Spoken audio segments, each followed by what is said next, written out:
People of Earth, good evening. We are today January 29, 2024. Here are the developments on the current galactic events impacting the future of Earth as a planetary civilization.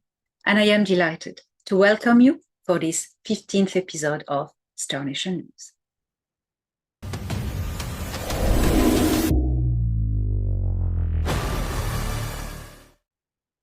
After the Nataru Alliance began their offensive on several Sikaar outposts in various sectors of Nataru, and signal was given to all planetary resistance alliances in the galaxy to take arms, the Jahaya government clearly stated that their position on the side of the alliance. Taal Ambassador Akvaaru gives us a detailed account on the current events on Talihara. Talihara is part of the Jahaya star system, and it is my home world. Earthlings, named Jahya Alcyon after a character from their ancient mythology. Jahya is the true name of my home star. I am Taal Ambassador Akvaaru, assigned on Talihara by the Galactic Federation of Worlds.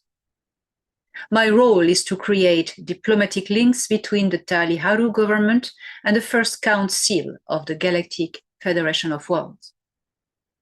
Talihara, my home world, was always under the rulership of a tyrannic regime, the Taal Shiar, siding with the enemies of the Alliance from the very beginning. Since Jahaya's colonization by a renegade Taal faction from Ashara that Earthlings call Taigeta. The Talihara government was offered protection by the Galactic Federation of Worlds if they break their old accords with the Sikaar Empire, and a probation period for the entry of Talihara as a member world of the Galactic Federation of Worlds. The Talihara government made the move officially and rescinded all diplomatic, political, and commercial agreements with Tuban, the siege of the Sikaar Empire. This act made them candidate for joining membership with the Galactic Federation of Worlds, after a probation period during which the Talihara government shall prove that their world is run with equity, freedom of thought and of action, and in the most prosperous ways benefiting the entire population of the planet. This probation period has now begun. All Taliharu force contingents have turned their fleets against the Sikaar outposts in the Jahaya star system, with armed assistance from the Galactic Federation of Worlds, right after all civilian presence was evacuated safely.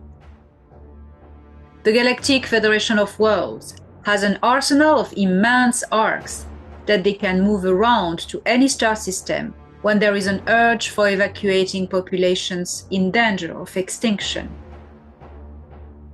The Jahaya star system is not yet part of the Galactic Federation, but on the member worlds, the Federation always offers safety arcs that are buried and ready in the eventuality of a planetary emergency. They weren't organized as such as the very beginning of this organization, but in time they mass-produced these arcs and equipped all the member worlds with a sufficient number of them. Terra has many of them, but not brought and planned by the Galactic Federation of Worlds. Terra's arcs are much more ancient.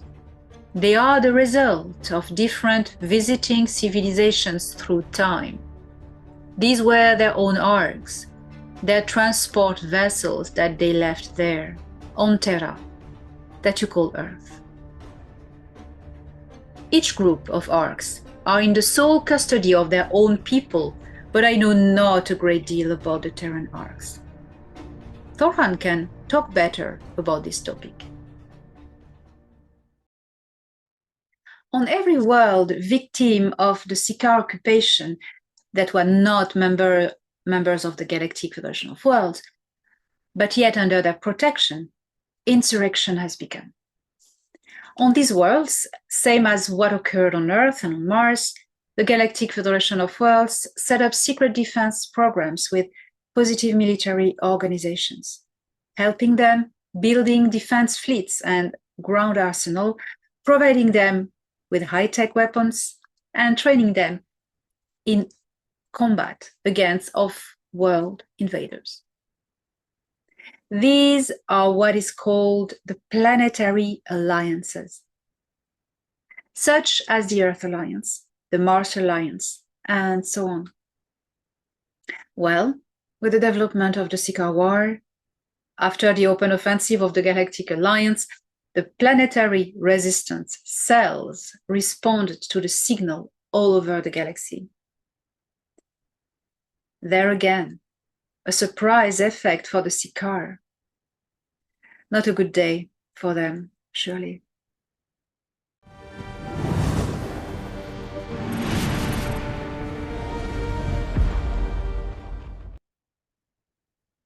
After Akvaaru mentioned about the rescue arcs offered by the Galactic Federation of Worlds to all member cultures, I asked Oona if she could develop on this and bring more elements to help us understand better the wider picture on the matter.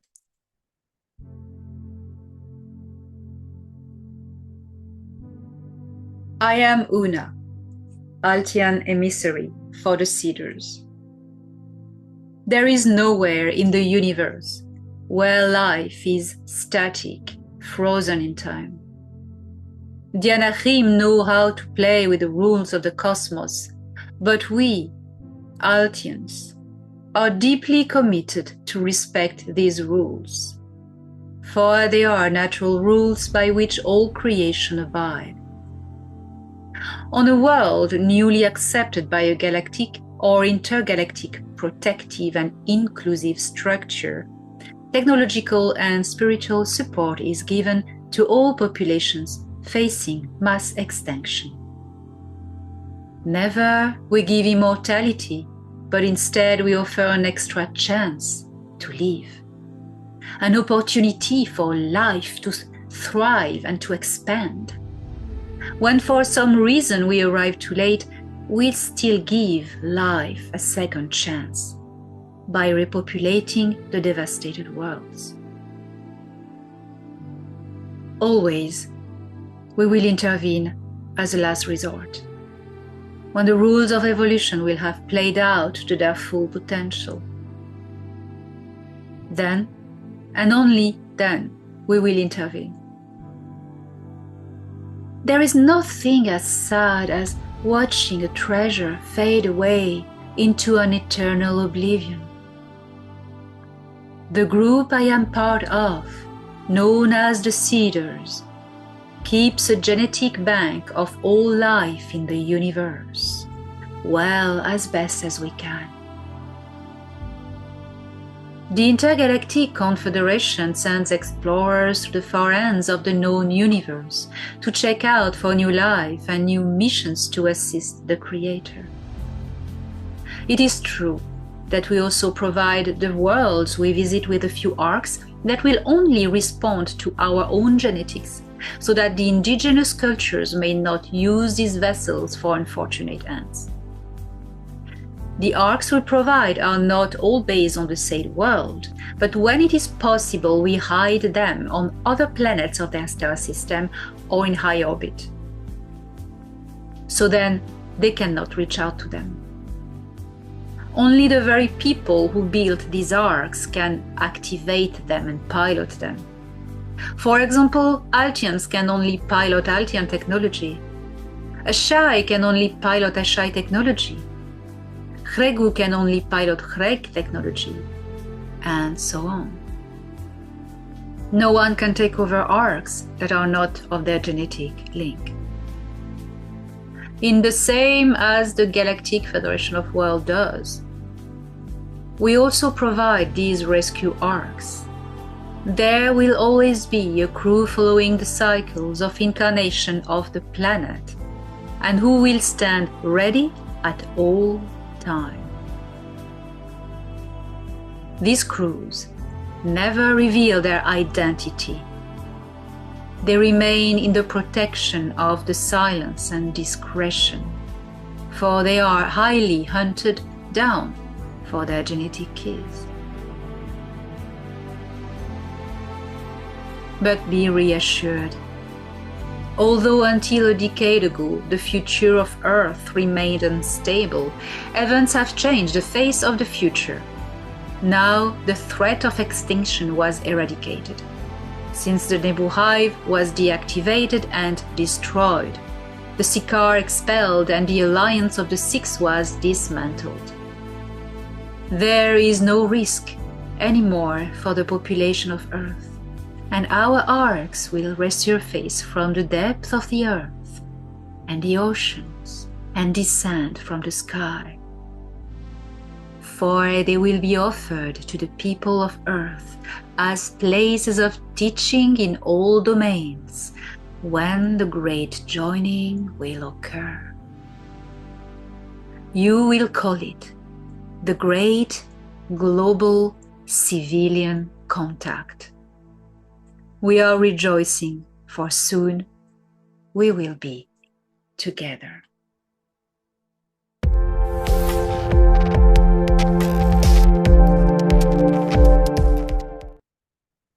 Well, what an amazing information delivered by Akvaaru, Ambassador Akvaaru, and emissary Oona about the arcs. It is rejoicing to know, as Oona said, that we are heading towards a stable and positive timeline that has been stabilized since all the regressive off-worlders have been expelled from the star system. But it also is rejoicing as well to know that on a star system, Jahaya, the populations are going to know better times because their new government has decided to side with the alliance and the people and rescind the agreements they passed in the past with the Sikaar. So that is all good. Now about the arcs, it's very interesting. It's interesting to know that all galactic or intergalactic organizations provide arcs, rescue arcs, in case of an emergency. You never know. The planet can be attacked by off-worlders, can be some problems. These arcs are there in case if something happens, and it's a good thing. But this is only offered to all member worlds. Of course, the non-member worlds will also be helped.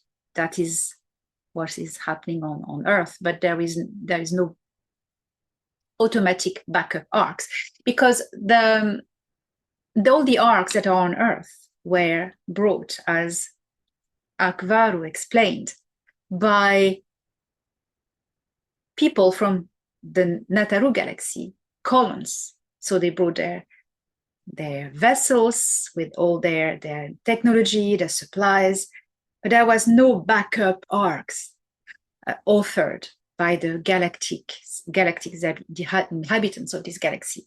These were all only their vessels that they left there as they settled their colony. The Cedars or the Intergalactic Confederation rarely established colonies. They are more like watchers and helping worlds. When they arrive on a world, they are going to stay in space or in orbit and rarely establish a ground colony, so there will not be arcs on the ground. Earth has been a little bit different because the Alteans have sent, the Ashai also, the Ant people have sent their colonies. But the Ashai and the Alteans have sent their colonies because there were problems on Earth with the Anachim, the Anunnaki. So they were there to balance and just watch over the genetic experiment and try to help the people of Earth. So that was exceptional. They normally don't settle on the world. The Alteans, as I can precise again, were those who founded Atlantis. There is a difference between the arcs brought by the Galactic Federation of Worlds, or the Galactics, and the arcs brought by the Seeders. It's two different types of arcs, totally different. The arcs that will be brought by the Galactic Federation of Worlds on member worlds or on non-member worlds when there's an exceptional problem like Earth, or to its established colonies, these arcs are oblong vessels. They are long vessels, very, very long, very long. The arcs provided, so these arcs provided by the Galactic Federation of Worlds are vessels with technology and supplies, be they emergency arcs or be they arcs that brought the colonies there. The supplies are there when it is a colony to help the colony in the transition time, the time they establish cities and live off the environment of the planet. And also these supplies, in case of a rescue arc, are there to provide the people who are rescued, the population who are rescued, with food and supplies for the time being. They are taken off-world and off-time and can come back later. So that's how it is. The Seeders' arcs are different. They are not oblong ships. They are round, rarely circular, but most of the time discoidal with domes. And these domes are what we call Eden, like on the Nibiru, which is not an arc, it's a mothership. The Edens are ecosystems. And a population can live forever in these ecosystems. It's not the purpose to allow this population to live forever. It's always temporary solution, either to be brought back to the world in a future time, or either speeded up time, or either to be brought to another hospitable planet if, for instance, the world is destroyed and unlivable. You know, sometimes you better off go to another planet which has been ready for it, terraform for it, instead of waiting the terraforming of the destroyed planet, because terraforming takes time. Anyways, so two different arcs: the Galactic Federation of Worlds, technology, supplies, and long arcs. The Seeders, round or discoidal arcs with domes and biospheres on it. So that's about it.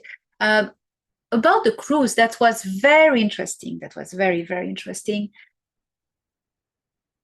Well, I've been covering these topics many, many times, but it is always good to remind it.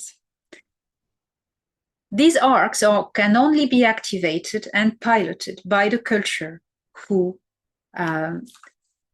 piloted them, created them, and brought them there. It's a genetic bind. It's a genetic binding. It's genetic and consciousness. The Alteans can only activate and pilot Altean arcs. The Pleiadians can only activate and pilot Pleiadian arcs. For instance, nobody can take over somebody else's arcs because they don't have the right genetics and consciousness. What was mentioned also here is that the crews assigned to the arcs, which genetic and consciousness are interfaced with the arcs, are going to reincarnate following cycles of incarnation on the planet, standing ready at all times, as Oona said, following the cycles of the incarnation. So how does that work? Because you need the genetic key. So how do you incarnate in Earth bodies that are Earth bodies? Well, because these Earth bodies have strong genetics. They are descendants of ancient colonies, and they may also have been hybridized in a very gentle and holographic way that is not invasive, I mean their parents, to be able to present the required genetic percentage that is necessary to activate arcs. There are people on this planet who have genetic keys of different, even populations that are able to activate different arcs, and that these people are quite very rare. So these crews will reincarnate, standing ready, and sometimes they will not remember who they are, but sometimes they will, when the times will be like, ooh, dodgy, like it has been recently, and you better remember who you are, guy, because you never know, you may need and have to go there. Some have bodies in stasis in these arcs. Not all arcs have bodies in stasis. The Anahim do that a lot. They do avatars in stasis a lot. So this will be a transfer of consciousness at that. If you are an Anunnaki pilot, you will have a transfer of consciousness. That means this body will die. This will deactivate and you will transfer consciousness into the crew. So that's how it works. The crews never reveal who they are. And for a reason is that the deep state has been hunting down these people, as Oona said, forever to try to get the genetic keys and the consciousness, because you need the soul and the genetics to activate technology. It hasn't really worked. And so these crews are very discreet. They know once they remember who they are, they remember they must not talk. They must not reveal who they are. They must go like unnoticed, Well, it has been incredible information this week, and I hope you will have a good time and a good fun with all the disclosure going on, and see you next week for a next episode of Star Nation News.